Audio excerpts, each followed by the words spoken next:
It's now time to review some more Necrons.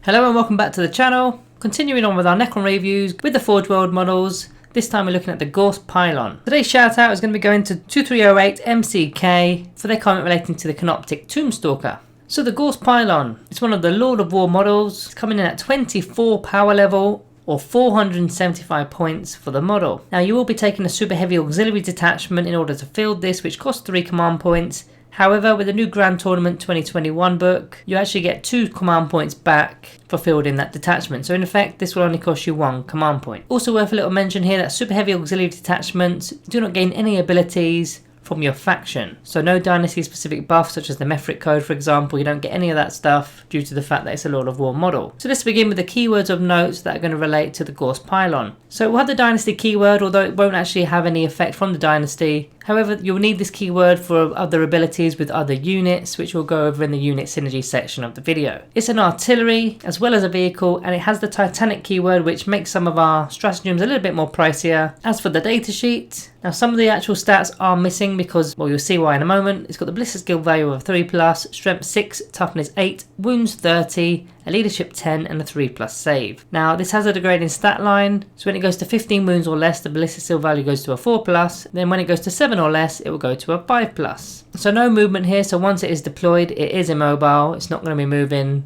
And with no weapon skill, it means it's also not going to be fighting in combat, so therefore that's also why it's got no attacks. So as for the actual abilities, Living Metal, which is an Necron standard to regain a lost wound at the start of the turn, and Command Protocols, if it's within 6 inches of a character model, to gain one of the directives of that Command Protocol, that battle round. It then explodes due to the fact that it's a vehicle model. This time it's actually on a 5+ rather than a 6+, and units within 6 inches will suffer D6 mortal wounds, so a big explosion there, and a 1 in 3 chance of actually doing it. It's then got the Phase Shift Generator, which is a very powerful ability. Any friendly Necron model receives a 5+ invulnerable save against ranged attacks while they're within 6 inches of this pylon. So that could be huge. You could surround the pylon with a 20-man warrior blob. All of them going to have a 5+ invulnerable save. You can surround it with virtually anything that needs an invuln save. So not so much the ones with quantum shielding and that lot, but all the infantry models in particular are really going to make use of that. And notice that it's not a specific dynasty that relates to this, it's any friendly Necron model. As for the Wargear, so it's equipped with a Gauss Annihilator, a Tesla Arc and a Teleportation Matrix. So let's go on to the Gauss Annihilator first. So before selecting targets, you select one of the profiles to make an attack with. You've got the Focus Beam, which is 120 inches, so that's covering everything. Heavy 2d3, so you're averaging about 4 there.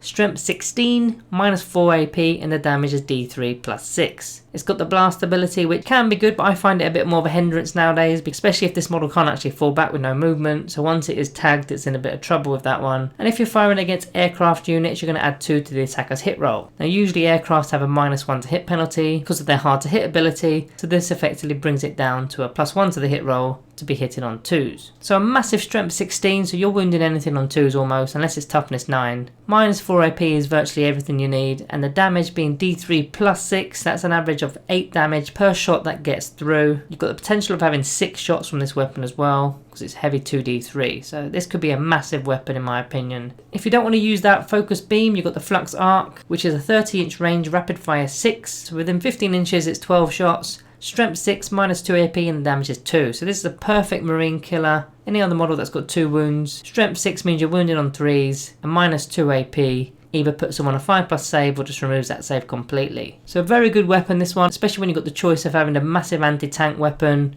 or the anti-infantry weapon. You've then got the Tesla Arc weapon, which is only a 3-inch range. It's a bit of a weird one. I suppose any model that comes near it is just going to get zapped by the Tesla. It's assault 3d6. The assault doesn't really mean anything because you can't move and fire it, but it is strength 4, no AP, 1 damage, and any 6s to hit or 2 additional hits. So you're looking at about 10-11 shots on average there from the 3d6.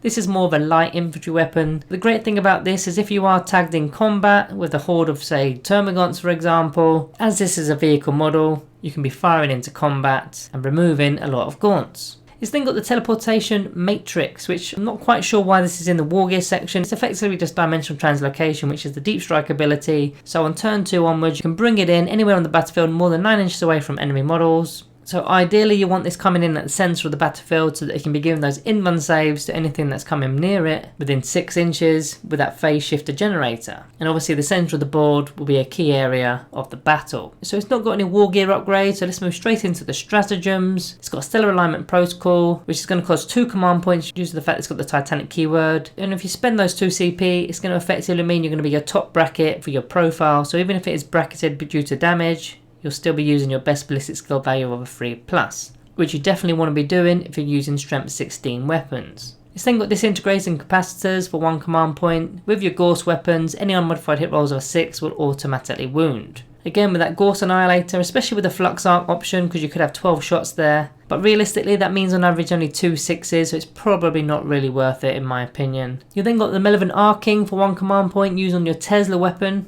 After making an attack with that weapon, roll a d6 for each unit within 6 inches of the enemy unit, and on a 4+, that unit will suffer 1 mortal wound. Then finally it's got Curse of the Pharaon. Again, it's an expensive one due to the Titanic keyword. It's going to be 3 command points, and instead of having to roll a 5+ to explode, you automatically explode, and if you're surrounded by enemy units, you're likely going to be taking them all with you, because the explosion from this pylon per unit was d6 mortal wounds. As for some Codex Synergy, the Technomancer with the Canoptic Cloak for 5 points. Yes, it gives him a movement of 10 inches and the fly keyword. That's not really that important because the pylon isn't actually moving anywhere, but you can also heal the pylon d3 lost wounds at the start of each turn.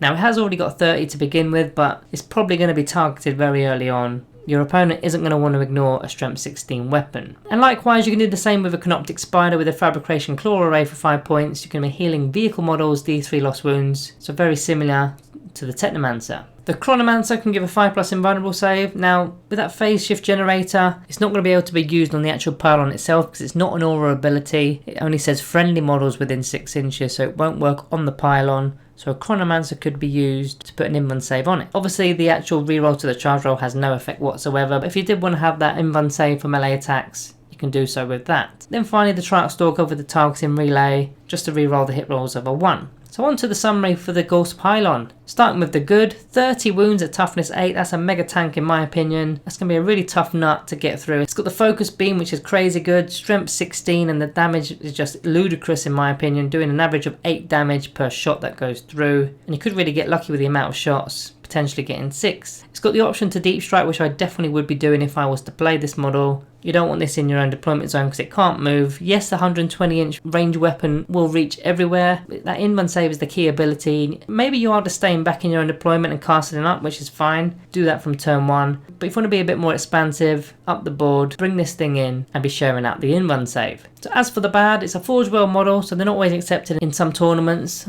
Most of them do nowadays, but it's always something to consider. It's not a core unit, so it's going to be very difficult to buff. Other than the few that we've already mentioned with the unit synergy, there's not really much else that buffs the unit. And that includes the dynasties as well. You can't buff it with the dynasties due to the fact that it's a Lord of War model. It's then got no quantum shielding, and it's quite pricey, 1 command point and 475 points for the model. That's a large chunk of change right there. It's got no movement once it's deployed, which then actually makes it very easy for your opponent to get out of line of sight of the unit's main weapons, especially if there's obscuring terrain on the board. Now it doesn't fight in melee. I mean, I'm not actually quite sure why it's got a strength value of 6 when it can't fight in melee, but at least it can shoot in melee, right? Especially with that Tesla arc, although it is 3-inch range only, so you're only really likely going to be shooting it into melee. Then the final thing is the main weapon, which is the 120-inch focus beam, is a blast weapon.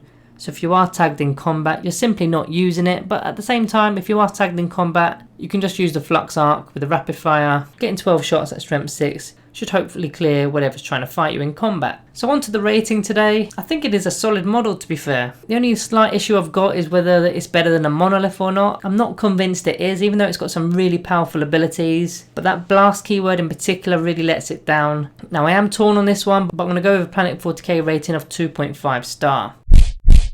Very close to being a 3-star model in my opinion. Just couldn't quite get there. So what do you guys think? Do you guys rate it as better than that? I'm expecting this one to be a bit of a controversial star rating because I can see this actually being a real good unit, but it can also be a very expensive one. So I'm a little bit on the fence, so you'll have to let me know what you guys think. See if you can sway me either way on this review. So guys, drop a like on your exits and remember to comment below. The best comment will be shouted out in the next Necron video. We're looking to continue on with our Forgeworld units, so keep your eyes open for those. Thank you all for watching and I'll see you next time.